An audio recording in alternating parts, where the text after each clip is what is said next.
നമസ്കാരം.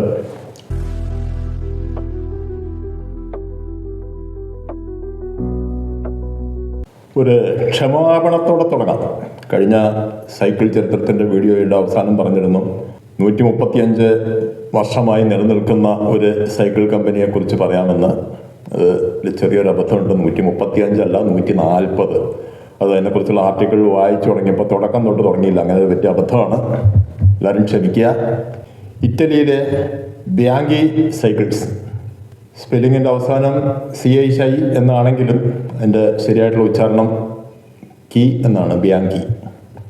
കമ്പനിയെക്കുറിച്ച് പറയുന്നതിന് മുമ്പ് അതിൻ്റെ സ്ഥാപകനും അതിനെ വളർത്തി ലോകോത്തര നിലവാരത്തിലെത്തിച്ച വ്യക്തിയുമായ എഡറാഡോ ബിയാങ്കി എന്ന വ്യക്തിയെക്കുറിച്ച് പറയണം.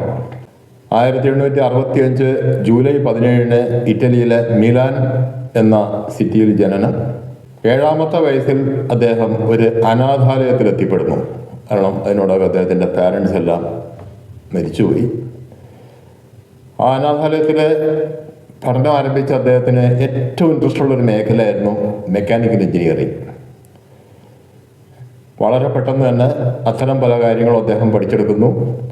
18ാമത്തെ വയസ്സിൽ ആ അനാഥാലയത്തിൽ നിന്ന് പുറത്തിറങ്ങി സ്വന്തമായി ഒരു ഷോപ്പ് ആരംഭിക്കുന്നു. മിലാനിൽ തന്നെ സ്വന്തമായ ഒരു ഷോപ്പ്. മെഡിക്കൽ എക്യുപ്മെൻസിൻ്റെ സർവീസിംഗ് ആയിട്ടുമാണ് തുടങ്ങിയത്. പിന്നീട് അത് മെഡിക്കൽ എക്യുപ്മെൻസിൻ്റെ നിർമ്മാണത്തിലേക്ക് കിടക്കുന്നു. 1885 അതായത് അദ്ദേഹത്തിൻ്റെ 20ാമത്തെ വയസ്സിൽ അദ്ദേഹം ഒരു സൈക്കിൾ മാനുഫാക്ചറിങ് യൂണിറ്റ് ആരംഭിക്കുന്നു. അതേ സ്ഥലത്ത് തന്നെ ചെറിയ തോതിൽ. ബ്രിട്ടനിൽ തോമസ് ഹംബർ നിർമ്മിച്ച രീതിയിലുള്ള സേഫ്റ്റി ബൈസിക്കിൾസ് അതായിരുന്നു അദ്ദേഹം ആദ്യമായിട്ട് പ്രൊഡ്യൂസ് ചെയ്തത്. ഫ്രണ്ടിലും ബാക്കിലും ഒരേ വലിപ്പമുള്ള വീലുകളും ചെയിൻ ഡ്രൈവും ഒക്കെ ആയിട്ടുള്ള സിസ്റ്റം. അത് വളരെ പെട്ടെന്ന് തന്നെ ഇറ്റലിയിൽ ജനപ്രീതി നേടുകയും ചെയ്തു. അതുവരെ ഇറ്റലിക്കാർ ഇത്തരം ഒരു സംഭവം കണ്ടിട്ടില്ല. നമുക്കറിയാം, സൈക്കിളിൻ്റെയൊക്കെ തുടക്കം ജർമ്മനിയിലായിരുന്നെങ്കിലും അതിൻ്റെ പ്രധാന വളർച്ചയെല്ലാം ബ്രിട്ടനിലായിരുന്നു. തോമസ് ഹംബർ ചെയ്ത പോലെ തന്നെ ചില ചിത്രങ്ങളിൽ നിന്ന് പ്രചോദനം ഉൾക്കൊണ്ട് ഇദ്ദേഹം ഉണ്ടാക്കിയ ഒരു സംഭവമാണത്. ഏതായാലും 1888 ആകുമ്പോഴേക്കും ബിയാങ്കി സൈക്കിൾസ് ഇറ്റലിയിൽ ഒരു ഹിറ്റായി മാറി. അങ്ങനെ അദ്ദേഹം കുറെ കൂടി വലിയ ഒരു പ്രൊഡക്ഷൻ സംവിധാനം ഉണ്ടാക്കി. 1890 ആയപ്പോൾ ഉൽപ്പാദനം പിന്നെയും കൂട്ടേണ്ട ഒരവസ്ഥയിലായി. അങ്ങനെ വളരെ വലിയ രീതിയിലുള്ള ഒരു ഫാക്ടറി ആരംഭിക്കുന്നു. ഇവിടെയാണ് ഞാൻ ആദ്യം വായിച്ചത്. നല്ല രീതിയിൽ തന്നെ പ്രൊഡക്ഷനൊക്കെ മുന്നോട്ട് പോകുന്ന സമയത്ത് 1895 അദ്ദേഹത്തെ ഇറ്റലിയിലെ ക്വീൻ മാർഗരറ്റ് കാണണമെന്ന് ആവശ്യപ്പെടുന്നു.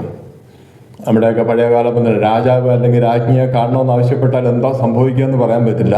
എന്തായാലും അവിടെ എത്തിയ അദ്ദേഹത്തോട് അവർ ആവശ്യപ്പെട്ടത് വേറൊന്നുമല്ല, അവർക്ക് സഞ്ചരിക്കാൻ പറ്റുന്ന രീതിയിലുള്ള ഒരു സൈക്കിൾ ഉണ്ടാക്കണം. നമ്മൾ നേരത്തെ മനസ്സിലാക്കിയൊരു കാര്യമാണ്. അന്നത്തെയൊക്കെ സ്ത്രീകളുടെ വേഷവിധാനമൊക്കെ വെച്ചുകൊണ്ട് സാധാരണ ഒരു സൈക്കിളിൽ കയറി യാത്ര ചെയ്യാൻ അത്ര എളുപ്പമല്ല. ലോകത്താദ്യമായിട്ട് ഒരു ലേഡീസ് സൈക്കിൾ ഡിസൈൻ ചെയ്തത് എഡറാഡോ ബിയാങ്കിയാണ്. റോയൽ വാറന്റ്, കാരണം രാജ്ഞിക്കാണല്ലോ കൊടുക്കുന്നത്, അതുകൊണ്ട് അതിന് അങ്ങനെ ഒരു പേരുണ്ട്, റോയൽ വാറന്റ്. അതിനുശേഷം ധാരാളം ലേഡീസ് സൈക്കിൾസ് നിർമ്മിക്കാൻ തുടങ്ങി. അതെല്ലാം ഇറ്റലിയിലെ വനിതകൾ അങ്ങ് ഏറ്റെടുത്തു. അങ്ങനെ പ്രസ്ഥാനം വളരെ ശക്തമായിട്ട് മുന്നോട്ട് പോകുന്നതിനിടെ 1897 അദ്ദേഹം മറ്റൊരു ഉൽപ്പന്നം ഉണ്ടാക്കുന്നു. അതായത് ബൈസൈക്കിളിൽ ചില എൻജിനൊക്കെ ഫിറ്റ് ചെയ്ത് അത് കുറെ കൂടി എളുപ്പത്തിൽ നീങ്ങുന്ന രീതിയിലാക്കി. അങ്ങനെ ലോകത്താദ്യമായി മോട്ടോർ സൈക്കിൾ എന്ന ഒരു പ്രസ്ഥാനത്തിന് തുടക്കം കുറിച്ചത് ബിയാങ്കിയാണ്. 1899 മറ്റൊരു ഗംഭീര സംഭവം അദ്ദേഹം ഉണ്ടാക്കുന്നത് ടാൻഡം ബൈസൈക്കിൾസ്. നമ്മൾ നെതർലാൻഡ്സിൻ്റെ സൈക്കിൾ ചരിത്രം പറയുമ്പോൾ അവിടെ ഒന്ന് പരാമർശിച്ചു പോയിരുന്നു. 1902 കുറെ കൂടി വലിയൊരു ഫാക്ടറി ആരംഭിക്കുന്നു, പ്രൊഡക്ഷൻ കൂട്ടുന്നു.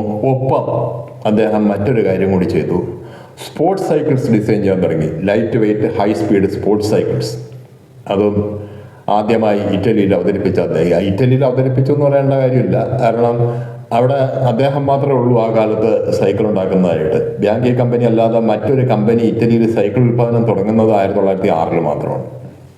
ഏതായാലും ഈ സ്പോർട്സ് സൈക്കിൾ കൂടി വന്നതോടെ ഈ സൈക്കിൾ റേസ് എന്ന് പറയുന്നത് അന്നേ ലോകത്തിൻ്റെ പല ഭാഗത്തും ഉണ്ട്.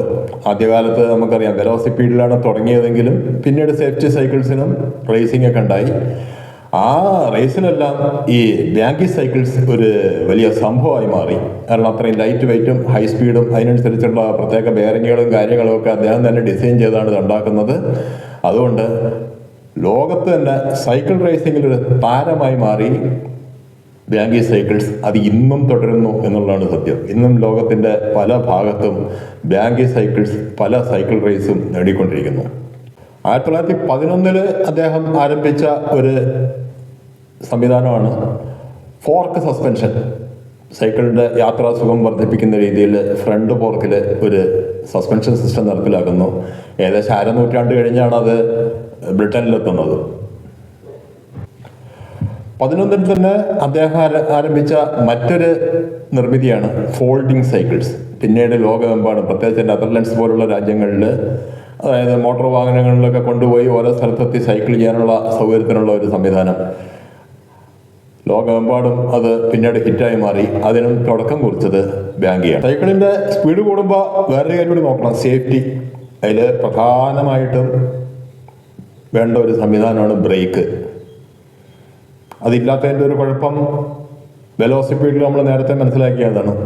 പെട്ടെന്ന് ഇത് നിർത്താൻ പറ്റില്ല. പിന്നെ നിർത്തണമെങ്കിൽ ഒറ്റ വഴിയുള്ളൂ, പെഡലിംഗ് നിർത്തുക എന്നുള്ളത്. പെഡലിംഗ് നിർത്തുമ്പോൾ അതൊരു സഡൻ സ്റ്റോപ്പായിരിക്കും, ഉടനെ അതിലിരിക്കുന്ന ആൾ തെറിച്ചു പോകും എന്നുള്ളൊരവസ്ഥയായിരുന്നു. നല്ല രീതിയിലുള്ള ഒരു ബ്രേക്കിംഗ് സിസ്റ്റം നടപ്പിലാക്കുന്നതിനായിട്ട് ബാങ്കി തന്നെ ഡിസൈൻ ചെയ്ത ഒരു സംവിധാനമാണ് ഇന്നത്തെ മോഡേൺ സൈക്കിൾസിലെല്ലാം കാണുന്ന കാലിപ്പർ ബ്രേക്ക്. അതിനു മുമ്പുള്ള റോഡ് ബ്രേക്ക് നമ്മൾ റാലി സൈക്കിൾ റിവ്യൂ ചെയ്തപ്പോൾ പറഞ്ഞായിരുന്നു. അതൊരു മീഡിയം സ്പീഡിലൊക്കെ പോകുമ്പോഴേ ഇഫക്റ്റീവ് ആവുള്ളൂ. ഹൈ സ്പീഡിൽ പോകുമ്പോൾ ഒരിക്കലും അത്തരം ബ്രേക്കുകൾ ഇഫക്റ്റീവ് അല്ല. ഹൈ സ്പീഡിൽ ഇഫക്റ്റീവായിട്ട് ഉപയോഗിക്കാവുന്ന കാലിപ്പർ ബ്രേക്കുകൾ ആദ്യമായി നടപ്പിലാക്കിയത് ബാങ്കിയാണ് 1913. ലോകത്തിൻ്റെ എല്ലാ ഭാഗത്തേക്കും ഈ ബാങ്കി സൈക്കിൾസിന് ഡിമാൻഡുണ്ട്. അത് എല്ലാ ഭാഗത്തേക്കും കയറ്റി അയക്കുമ്പോഴും ഒരു കാര്യം അദ്ദേഹം പ്രത്യേകം ശ്രദ്ധിച്ചിരുന്നു. അദ്ദേഹത്തിൻ്റെ ഇറ്റലിയിലെ ഫാക്ടറിയിലല്ലാതെ എവിടെയും ഈ സാധനം ഉണ്ടാക്കില്ല എന്നുള്ള ഒരു തീരുമാനം അദ്ദേഹം എടുത്തിരുന്നു. റാലിക്കൊക്കെ പറ്റിയൊരു അബദ്ധമാണ്. റാലി പ്രൊഡക്ഷൻ കൂടുന്നതിനനുസരിച്ച് ഈ എല്ലാ രാജ്യങ്ങളിലും ഫാക്ടറികൾ ആരംഭിച്ചു.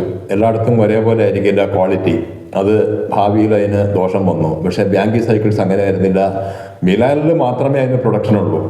അത് എഡറാഡോ ബാങ്കിയുടെ നേരിട്ടുള്ള മേൽനോട്ടത്തിൽ മാത്രം പ്രൊഡക്ഷൻ. അദ്ദേഹത്തിൻ്റെ ആ ക്വാളിറ്റി കൺട്രോളിൽ ഒരു മാറ്റവും വരുത്തിക്കൊണ്ട് ഒരു സൈക്കിളും ആ കമ്പനി ഉണ്ടാക്കിയിട്ടില്ല. ആ രീതിയിൽ പ്രൊഡക്ഷൻ തുടർന്ന് കമ്പനി വളരെ നല്ല രീതിയിൽ മുന്നേറി. നല്ല രീതിയിലെന്ന് പറഞ്ഞാൽ ഒരു ഫാക്ടറി ഉണ്ടാക്കുക, അതിനപ്പുറമൊന്നും അവർ പ്രതീക്ഷിക്കുന്നുമില്ല. ഉണ്ടാക്കുന്നത് പക്ഷേ ഹൈ ക്വാളിറ്റി ആയിരിക്കണം. ആ കാര്യത്തിൽ ബാങ്കി സൈക്കിൾസ് അന്നും ഇന്നും വിട്ടുവീഴ്ചയ്ക്കില്ല. 1946 ജൂലൈ 3 എഡറാഡോ ബാങ്കി അന്തരിച്ചു. അതിനുശേഷവും സൈക്കിൾസ് നല്ല രീതിയിൽ മുന്നോട്ട് പോയി. ഒപ്പം തന്നെ മോട്ടോർ സൈക്കിൾസിന് തുടക്കം കുറിച്ചല്ലോ. അത് ഒരു പ്രത്യേക ഡിവിഷനായി മാറി, ഓട്ടോ ബാങ്കി എന്നുള്ള പേര്. 1955 ഓട്ടോ ബാങ്കി കാർ നിർമ്മാണത്തിലേക്കും കടന്നു. അത് വളരെ വർഷം തുടർന്നു. വളരെ ജനപ്രിയമായ കാറുകളൊക്കെ ഉണ്ടാക്കി. അത് പക്ഷേ ഒറ്റയ്ക്കായിരുന്നില്ല. എഞ്ചിനെല്ലാം ഫിയറ്റ്, ഇറ്റലിയിലെ മോട്ടോർ വ്യവസായത്തിൻ്റെ ഭീമന്മാരായ ഫിയറ്റിൻ്റെ എഞ്ചിനായിരുന്നു ഉപയോഗിച്ചിരുന്നത്. പിന്നീട് അത് ഫിയറ്റ് കമ്പനിയിൽ ലയിക്കുകയും ചെയ്തു. ഓട്ടോ ബാങ്കി എന്നത് പിന്നെ ഫിയറ്റ് ഗ്രൂപ്പിൻ്റെ ഭാഗമായി മാറി. നിർമ്മാണം അതേ നിലവാരത്തിൽ തുടർന്നുകൊണ്ടിരിക്കുന്ന ബാങ്കി സൈക്കിൾസ്, റാലിയൊക്കെ ആണെങ്കിൽ ആ പേര് മാത്രമേ ഉള്ളൂ. അത് ബ്രിട്ടനിൽ 1987 പ്രൊഡക്ഷൻ അവസാനിപ്പിച്ചു. പിന്നെ 2012 ആക്സൽ ഗ്രൂപ്പ് ഏറ്റെടുത്തോടെ വിയറ്റ്നാം, ഇന്തോനേഷ്യ അങ്ങനെയുള്ള രാജ്യങ്ങളിലായി അതിൻ്റെ പ്രൊഡക്ഷൻ. പക്ഷേ ബാങ്കി സൈക്കിൾസ് അങ്ങനെയല്ല. മിലാനിൽ മാത്രം പ്രൊഡക്ഷൻ നടത്തിക്കൊണ്ടിരുന്നു. അവരുടെ തന്നെ വളരെ പ്രചാരത്തിലുള്ളൊരു ലോഗോ, ഒരു കഴുകൻ്റെ ചിത്രമുള്ള ലോഗോ, അത് തുടക്കം തൊട്ട് ഒരേ ലോഗോയാണ്. അതിന് ഇറ്റലിയിൽ പ്രചാരത്തിലുള്ള ഒരു കഥയുണ്ട്. അതിൻ്റെ ഉത്ഭവം ഇന്നിപ്പോൾ ആർക്കും അറിഞ്ഞുകൂടാ. ഇറ്റലിയിൽ അറിയായിരിക്കും, നമുക്കൊന്നും അറിഞ്ഞുകൂടാ. ആ കഴുകനും ഒരു ബാങ്കി സൈക്കിളും കണ്ടുമുട്ടുന്നു. അങ്ങനെ കഴുകൻ ചോദിക്കുന്നു, നീ ആര്? ഒന്ന് സൈക്കിൾ പറയുന്നു, ഞാൻ നിന്റെ ശത്രു. കഴുകൻ ചോദിക്കുന്നു, എൻ്റെ ശത്രുവോ? നീയോ? അതെങ്ങനെയാവും? എനിക്കിതവിടെ നല്ല ശക്തമായ തിളങ്ങുന്ന ചിറകുകൾ, നല്ല ശക്തമായ നഖങ്ങളുള്ള കാലുകൾ, ശക്തമായ കൊക്കുകൾ, ഇത്രയും അവയവങ്ങളുള്ള ഞാൻ നിനക്കതൊന്നും കാണാനില്ലല്ലോ. ഉടനെ സൈക്കിൾ കൊടുക്കുന്ന മറുപടി ഇതാണ്: എനിക്ക് നല്ല ശക്തമായ ഹൈ ക്വാളിറ്റി സ്റ്റീലിൻ്റെ ഫ്രെയിമുണ്ട്, വീലുകളുണ്ട്, അത്തരം സംവിധാനങ്ങളെല്ലാം ഉണ്ട്. ഉടനെ കഴിവൻ വീണ്ടും ചോദിക്കും: നിനക്ക് വലിയ പൊക്കത്തിലുള്ള മലകളിലെല്ലാം കയറാൻ പറ്റുമോ? പൊക്കത്തിലുള്ള മലകളല്ല ഞാൻ കയറുന്നത്, ലോക സൈക്കിൾ വ്യവസായത്തിൻ്റെ നെറുകയിലേക്കാണ് ഞാൻ കയറുന്നത്. എൻ്റെ ശക്തമായ ഈ ശരീരത്തിലിരുന്ന് ശക്തമായ വീലുകൾ ഉപയോഗിച്ച് എൻ്റെ പുറത്തിരിക്കുന്ന ആൾക്കാർ ലോകത്തിൻ്റെ നെറുകയിലേക്ക് കയറിക്കൊണ്ടിരിക്കുന്നു. കഴിവൻ്റെ അടുത്ത ചോദ്യം: ഞാൻ പോകുന്ന കൊടുമുടികളിലും മലകളിലുമെല്ലാം ഞാൻ പിടിക്കുന്ന ഇരകളുടെ കരച്ചിൽ കേൾക്കും. നിനക്കങ്ങനെ എന്തെങ്കിലും ശബ്ദം കേൾക്കാൻ പറ്റുമോ? എൻ്റെ പുറത്ത് സഞ്ചരിക്കുന്ന ആൾക്കാരെല്ലാം ലോകത്ത് മൊത്തം വിജയാരവം മുഴക്കിക്കൊണ്ടിരിക്കുന്നു. സംശയം ഉണ്ടെങ്കിൽ നീ ഒരു കാര്യം ചെയ്യ്, ആകാശത്തേക്ക് പറന്നുയർന്ന് ലോകം മൊത്തം ഒന്ന് നോക്ക്. അങ്ങനെ കഴുകൻ പറന്നു വരുന്നു, ലോകത്തുള്ള പല സൈക്കിൾ സവാരിക്കാരെയും നോക്കി അവസാനം പറയുന്നു: ശരിയാണ് അവൻ പറഞ്ഞത്.